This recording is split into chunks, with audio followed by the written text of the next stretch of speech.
So recently, Law Commission of India has decided to grant an extension of 2 weeks for the submission of views and suggestions by the concerned stakeholders on Uniform Civil Code. Uniform civil code यानी कि सामान्य नागरिक संहिता, जो कि news channels and newspapers की सुर्खियों में बना हुआ है, जिसकी इम्प्लीमेंटेशन को लेकर हमारे प्राइम मिनिस्टर ने खुद जोर दिया है। तो आइए जानते हैं आखिर ये चर्चा का विषय क्यों बना हुआ है। बीजेपी ने सर्टेन प्रॉमिसेस किए अपने इलेक्शन मैनिफेस्टो में, जैसे कि citizenship amendment bill, removal of article 370, construction of Ram मंदिर। उनमें से ही एक है यूनिफॉर्म सिविल कोड को इम्प्लीमेंट करना। तो चलिए इस वीडियो के थ्रू जानते हैं कि आखिर यूनिफॉर्म सिविल कोड है क्या। As we all know that India is a diverse nation. हमारी कंट्री में बहुत सारे धर्म के लोग एक साथ रहते हैं, बट डिफरेंट रिलीजन के डिफरेंट पर्सनल लॉज हैं। समान नागरिक संहिता का मतलब धर्म और वर्ग आदि से ऊपर उठकर पूरे देश में एक समान कानून लागू करना है। समान नागरिक संहिता हो जाने से पूरे देश में शादी, तलाक, उत्तराधिकारी और गोद लेने जैसे सामाजिक मुद्दे सभी समान कानून के अंतर्गत आ जाते हैं। इसमें धर्म के आधार पर कोई अलग कोड या व्यवस्था नहीं होती है।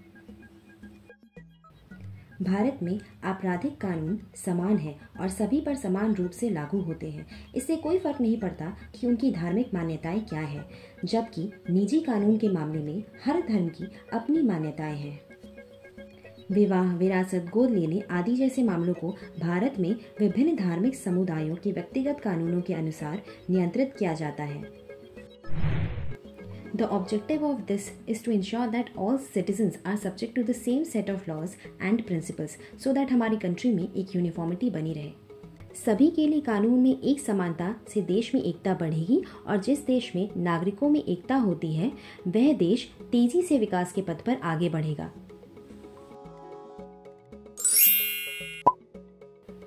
अगर हम बात करें कि क्या हमारे कॉन्स्टिट्यूशन में यूनिफॉर्म सिविल कोड की बात की गई है, the answer is yes.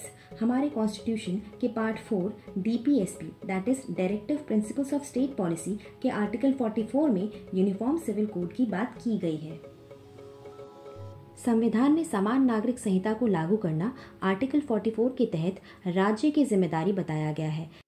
It says that state shell Endeavour to secure a uniform civil code for the citizens throughout the territory of India. लेकिन ये आज तक देश में लागू नहीं हो पाया।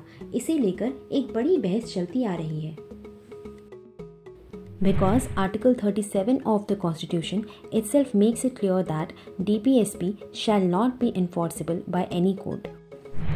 समान नागरिक संहिता की उत्पत्ति औपनिवेशिक भारत यानी कि कॉलोनियल इंडिया में हुई, जब ब्रिटिश सरकार ने 1835 में अपनी रिपोर्ट प्रस्तुत की, जिसमें अपराधों, सबूतों और अनुबंधों से संबंधित भारतीय कानून के संहिताकरण में एकरूपता की आवश्यकता पर जोर दिया गया। यह भी सिफारिश की गई थी कि हिंदुओं और मुस्लिमों के व्यक्तिगत कानूनों को इस तरह के संहिताकरण के बाहर रखा जाए। इसके बाद जो सबसे बड़ी डिबेट हुई वो संविधान निर्माताओं के बीच कॉन्स्टिट्यूएंट असेंबली में हुई।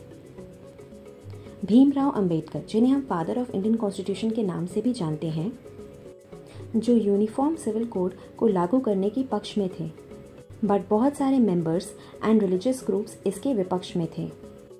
इसीलिए फाइनल कॉन्स्टिट्यूशन में यूनिफॉर्म सिविल कोड को directive principles of state policy के आर्टिकल 44 में रखा गया। अब जानने की कोशिश करते हैं कि हाल ही में यूनिफॉर्म सिविल कोड को लेकर जो देश भर में हंगामा हो रहा है उसकी शुरुआत कैसे होती है। The demand to implement UCC has come up many times, notably in 1985 during the hearing of Shah Bano case. Supreme court ने अपना पक्ष रखते हुए शाहबानो के फेवर में अपना फैसला सुनाया।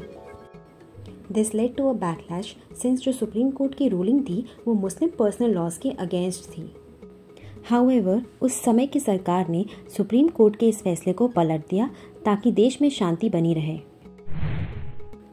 अगर हम बात करें इसके फ़ायदे की, तो इसके बहुत सारे फ़ायदे हैं। यूनिफॉर्म सिविल कोड लागू होने से सभी समुदाय के लोगों को एक समान अधिकार दिए जाएंगे, लैंगिक समानता को बढ़ावा मिलेगा, समान नागरिक संहिता लागू होने से भारत की महिलाओं की स्थिति में सुधार होगा, कानून में सरलता और स्पष्टता आएगी। सो नाउ लेट्स सी कि क्या हमारे देश में कोई ऐसा स्टेट है जिसने ऑलरेडी यूसीसी को अडॉप्ट कर रखा है। So the answer is yes. Goa देश का एकमात्र राज्य है जहां यूनिफॉर्म सिविल कोड लागू है।